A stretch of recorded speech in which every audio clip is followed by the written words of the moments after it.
Hi, and welcome to the X22 Report Spotlight. Today we have a returning guest, Dr. Paul Craig Roberts. Dr. Roberts had careers in academia, journalism, public service, and business. He is the chairman of the Institute of Political Economy.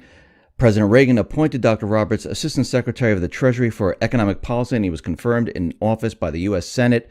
Dr. Roberts' latest book is How the Economy Was Lost, and I am honored to have Dr. Roberts back on the X22 Report Spotlight. Dr. Roberts, welcome back to the Spotlight. Thank you. Thanks for being here. I wanted to start off here with the corporate media, with former President Obama, the elite, and they're pushing the term fake news out there. And that's all we hear. Everything is fake news. It's let's fact check this. Let's look at that. What are they trying to do with this term fake news? Why are they pushing that out there right now? Well, they are losing control over the explanations that are given to the people. The prostitute media, that is the print and TV media, not only in the United States, but throughout the Western world, especially Western Europe. This media produces news that allow the ruling elites to control the explanations. For example, they allow the CIA to control the explanations. They allow the banks in Wall Street. They allow the Israel lobby. They allow the extractive industries, agribusiness. These are the groups that control the explanations, and this has probably been true to varying extent throughout our history, but especially since the final years of the Clinton regime, when the media was concentrated into the hands of 6 mega corporations. 90% of the media, American media, which had once been dispersed and had the potential of being independent, 90% of this media was concentrated in the hands of 6 mega firms, so that all independence disappeared. The media is no longer run by journalists. It's run by former government officials and corporate advertising executives. And so it is much more easy to control it. And so the news that the Americans have gotten, such as Saddam Hussein's weapons of mass destruction, Iranian nukes, Assad's use of chemical weapons, Russian invasion of Ukraine, all of these things are fake news that are put out to serve the agendas of the ruling elites. Now, what has happened with the rise of the high-speed internet and the rise of lots of internet sites who challenge the fake news issued by the prostitute media, these people, this alternative media, they have gained a larger and larger audience. And so the elites are losing the control over the explanations to independent internet sites. And so now they're trying to shut up these sites or discredit them by saying that if you tell the truth is fake news. And the lies that we tell, that is, the lies that the prostitute media tells, that's the real truth. So that's what it's all about. That's where that list of 200 internet sites said to be Russian agents came from. That's what's going on. They're trying to retain control over their control of the explanations. Do you think it's working? Do you think they are able to control it? No, I don't think it's working. Mm-mm. Yeah, I mean, you wrote an article. I mean, we know that Trump now is the president, and he had this inaugural address that he, spoke out to the people. And you were saying that the Washington Post and the New York Times, they were disappointed in what he said. What parts were upsetting, or what didn't they like about his address to the country? Well, the whole thing was upsetting because he attacked the ruling elites. They were sitting there up there around him. You should have seen the expressions on some of their faces. He was saying, look, these people have done nothing but sell you out in a number of ways. He specified all the ways, and then he completely abandoned the agenda of the ruling elites. He said, we're not going to impose American hegemony on the rest of the world. It's not what we're going to do. We're not going to let the global corporations continue to move all your jobs and prospects offshore. We're not having any more of these so-called trade agreements that empower them to do that. And all the way down the line. So he completely rejected the entirety of the agenda that has been ruling essentially since the collapse of the Soviet Union in 1991. So they're looking there and saying, well, there goes our place in the sun. He's taking it away. So this is why the New York Times and the Washington Post, these are the two biggest whores in the Western world. And their entire reason for existence is to produce the propaganda that sustains the ruling elites. And principally the CIA's.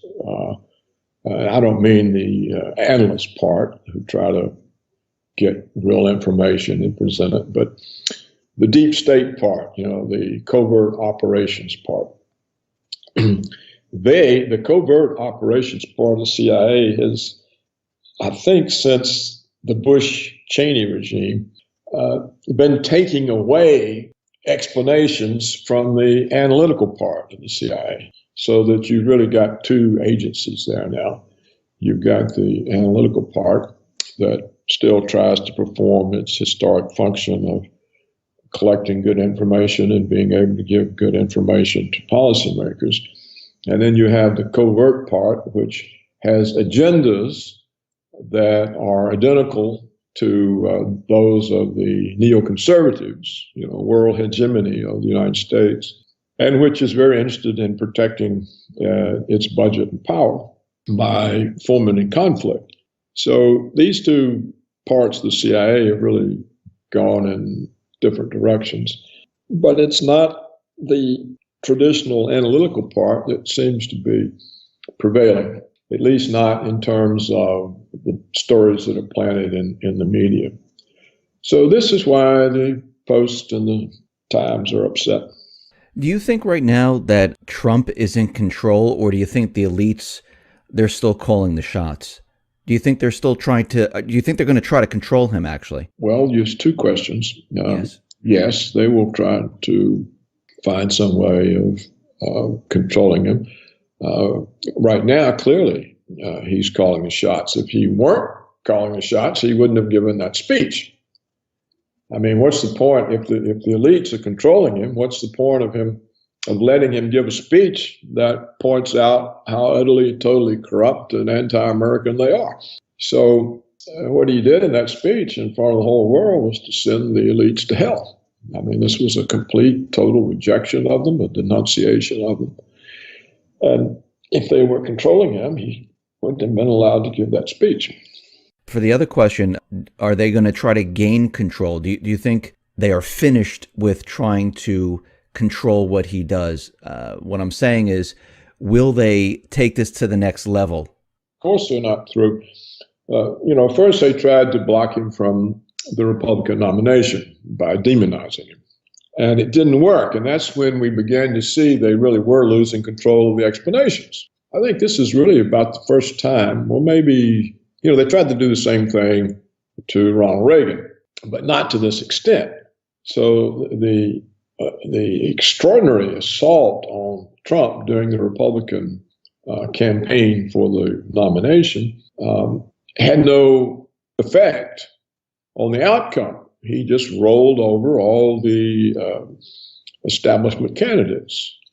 And so this was the first inkling that, hey, look, the elites are losing control of the explanations. No one paying attention. They voted Trump. Then they, of course, redoubled these efforts during the presidential campaign. They were completely for Hillary, completely against Trump. Fantastic demonizations and accusations.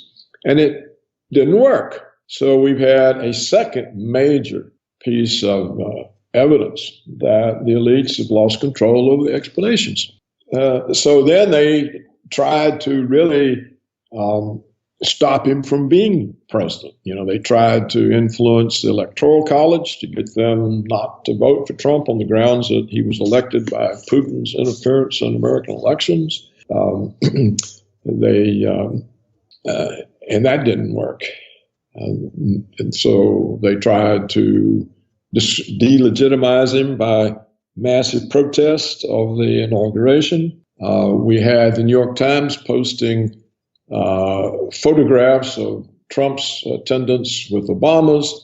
And what the dirty newspaper did was it showed the attendance of Obama when he's there giving a speech, and they showed the picture for Trump in the early hours when the audience was just assembling.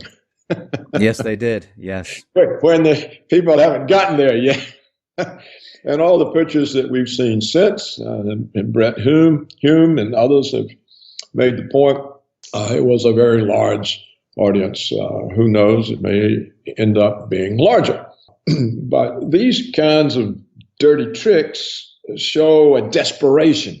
I mean, it is really desperate, because the Washington Post and the New York Times, they've essentially destroyed their own reputations to the extent they still had one, by this blatant, obvious effort to delegitimize the choice of the people.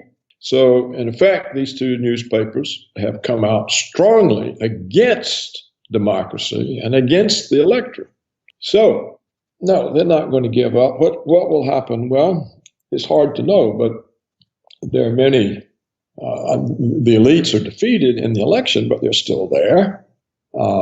They will be able to carry on fake news, though I don't think it works. The covert part of the CIA could possibly orchestrate false flag events that would make it hard for Trump to continue with his agenda. The Federal Reserve could orchestrate an economic crisis that would move him off his agenda. Do you think Trump's life is in danger? In the end, it could be, yeah. If he's able to do anything. See, the real question is, can he do these things? Because even though the House and the Senate are under Republican majority control, the House and Senate, the members of both parties, they're not under Trump's control. They're under the control of the elite that provides their campaign funds. So the elites essentially control the House and Senate, because the House and Senate, unlike Trump, they're not a collection of billionaires who can finance their own campaigns. So they are dependent on the very elite that lost the election to Trump. So they can be used to block, to stymie, to delay, to wear down Trump's agenda. If that doesn't succeed, if somehow Trump is able to turn his presidency into a movement where the people are very engaged and vocal, this can make it harder for the elites to control the House and Senate. And the courts, they also control the courts. So we'll have to see. That may be all they need to water down or block or deflect Trump's attack. And even if he succeeds, the question is, who gets in next? Can they just overturn it all? You know, when Franklin Delano Roosevelt was elected president and came in during the Depression and had to govern during a decade of depression, he managed to get a few things done over the Republicans' objectives, but the Republicans have spent the rest of our history trying to overturn what Roosevelt did. And they finally achieved a lot of it with the repeal of Glass-Steagall, which let the banks loose again. So even if Trump were to win, After 8 years, assuming he makes a second term, I mean, he's 70 years old. Being president is a stressful job. Yes. What happens after 8 years?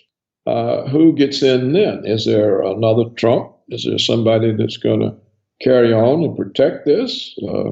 Are there going to have been enough disappointments or enough things to blame on Trump that it becomes easier for the ruling elites to roll it back? So it's hard to know whether they will just wait and then roll it back, or whether they will say, well, let's take him out. It's just hard. It's hard to know. And taking him out, it could be too risky for them, because I think people will catch on this time. They're not going to believe what they believed about Oswald and the lone nut and the assassination of Kennedy. And most people don't believe that story any longer, but at the time, they were able to sell that. I don't think they could sell some kind of story about Trump. And I think Trump himself is aware that he's in danger, because he announced that he was going to supplement his Secret Service protection with a private security firm. So clearly he doesn't trust the official protection service. So I think it would be difficult for them to assassinate him, but it really just depends. They are desperate. Maybe they'll settle down and realize that they can win in the end, because what it would take to dislodge them would be a revolution. So and without a revolution, and it would have to be a very powerful revolution, whether it was violent or not, they've got to be dispossessed of their power, which means an assault on their wealth. And that's something that Trump probably isn't interested in because of his own wealth. But so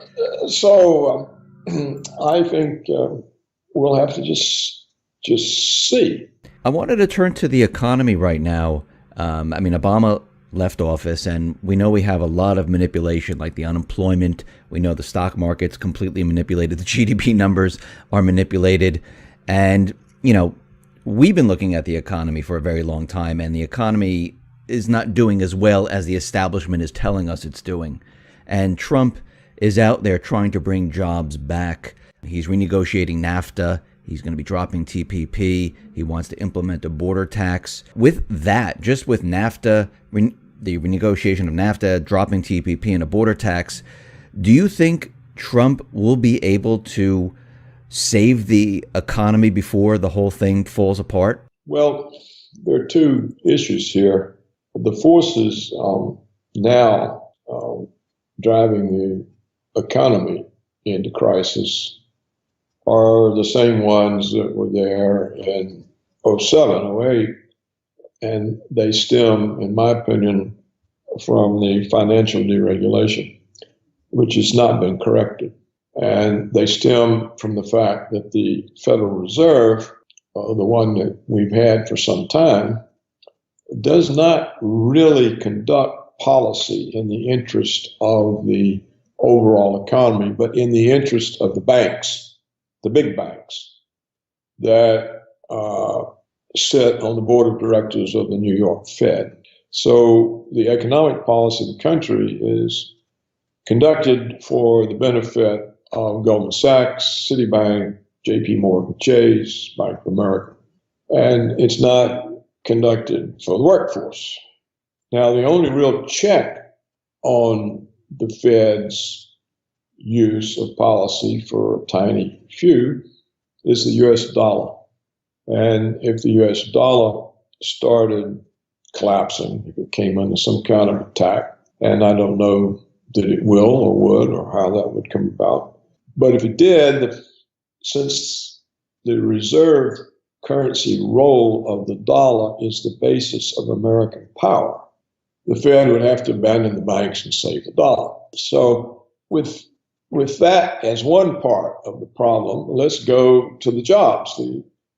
What happened to American middle class was that the high productivity, high value added manufacturing jobs were offshore to Asia because of the extraordinary difference in labor costs. And of course, if a Chinese worker who's making, say, 1/20th or 1/25th the wage of an American worker, if that Chinese worker is working with the same capital, the same technology, the same business know-how, he's just as productive. And so the output of the firm is not hurt, but the costs drop dramatically and the profits go up. So that's why the offshoring occurs. That's why Apple Computer makes its products that it sells to Americans in China. And so the growth in profits for the last 15, 20 years has been due to the falling labor cost by closing down American labor and using as a substitute foreign labor. Well, this also closes down consumer purchasing power in the United States and raises it in China. It closes down the tax bases of cities, states, the federal government. It hurts the Social Security payroll tax base, the Medicare payroll tax base. And so it produces all kinds of problems for the United States, but it benefits the profits of Apple and Nike and offshoring firms. So that problem can only be corrected by getting the jobs back here. How do you do that? Now, Trump says he's going to have a border tax, an import tax. But you see, this is against the World Trade Commission's rules. What do you call it? What is it? The World Trade Commission, I think it is. WTC, yeah. So lawsuits will result. And they'll say, see, we told you you couldn't do that. I think the only way Trump can bring the jobs back, and he doesn't know this, and there's nobody there to tell him, I think the only way he can do this is he has to change the way that corporate profits are taxed. He would have to say, look, we're going to tax your profits based on the location where you add value to your product. If you add value to your product domestically, you'll have a very low tax rate. If you add value to your product offshore, you're going to have a very high tax rate. And therefore, he can use the tax rate on profits to offset the advantage of the lower labor cost and other costs, environmental, regulatory, abroad. And in that way, he can force the jobs back, perhaps. What people forgot is that the United States consumer market was plenty large enough to support large-scale mass production. The United States has never needed global markets. And the growth and development of the United States was never dependent on foreign trade. It was always some minuscule amount of U.S. GDP. So to get back to that situation, that gives you, again, high value added, high productivity jobs in the United States that support a middle class. It brings back the associated engineering and software and research and design jobs that were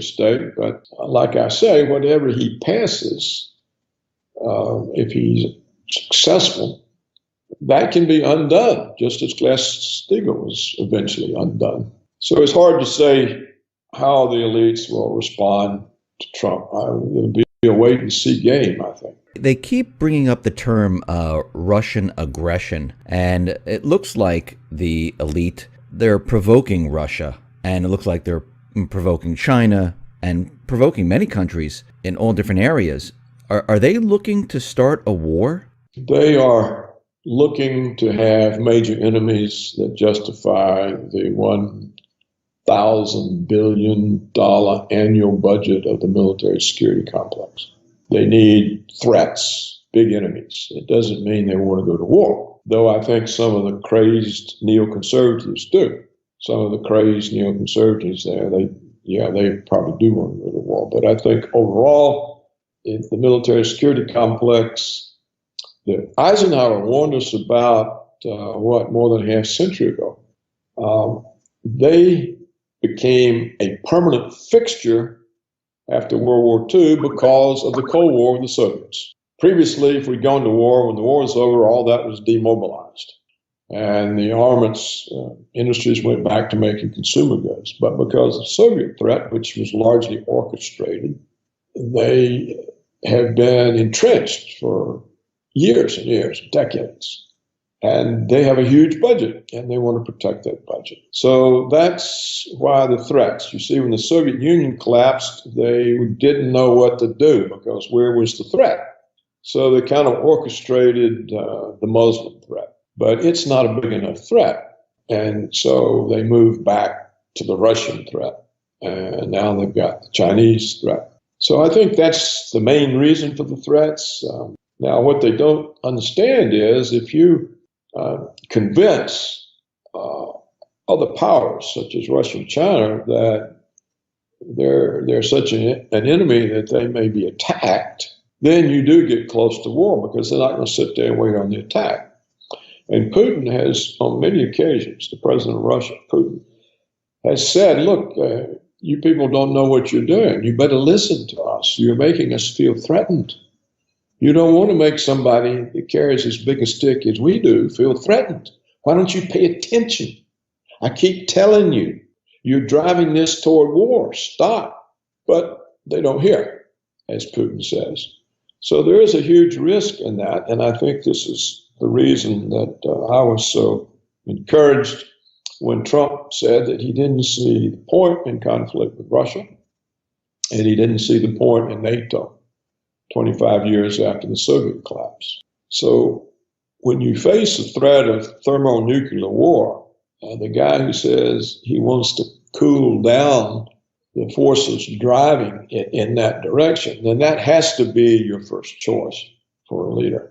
So I think that's why most thinking and thoughtful people voted for Trump, because war these days is not something that anyone survives. These thermonuclear weapons are massive, destructive power. They make the atomic bombs that the Americans dropped on Japan look like pop guns. So avoiding that is the most important thing humanity can do. And but you see, for Trump to do that, he's really telling the military security complex, look, your budget and your power are at stake. We don't need you to be able to have an enemy like Russia. There's no reason to have them as an enemy. We want to do business with them. It's much more profitable. And they're threatened by this. So the military security complex has interests adverse to the interest of the rest of humanity.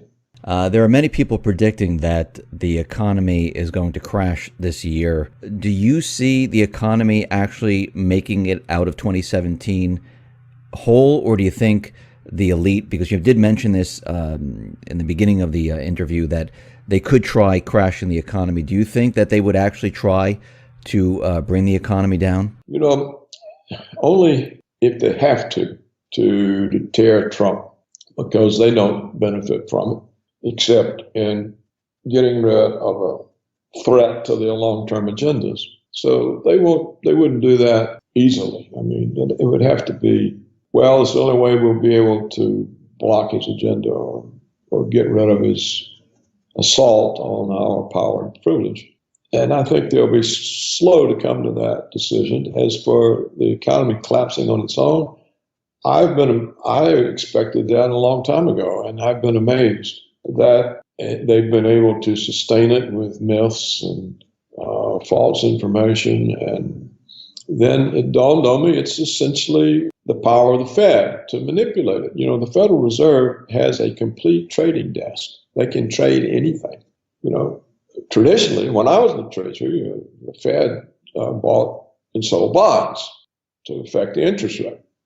And so it could control bond prices within reason, within limits. But today, it can control stock prices, bond prices, commodity prices, any price, because there's no limit on the Fed's ability to create money. And so losses mean nothing to the Fed. They just, if they lose $1 trillion, they push a button, they have another $1 trillion.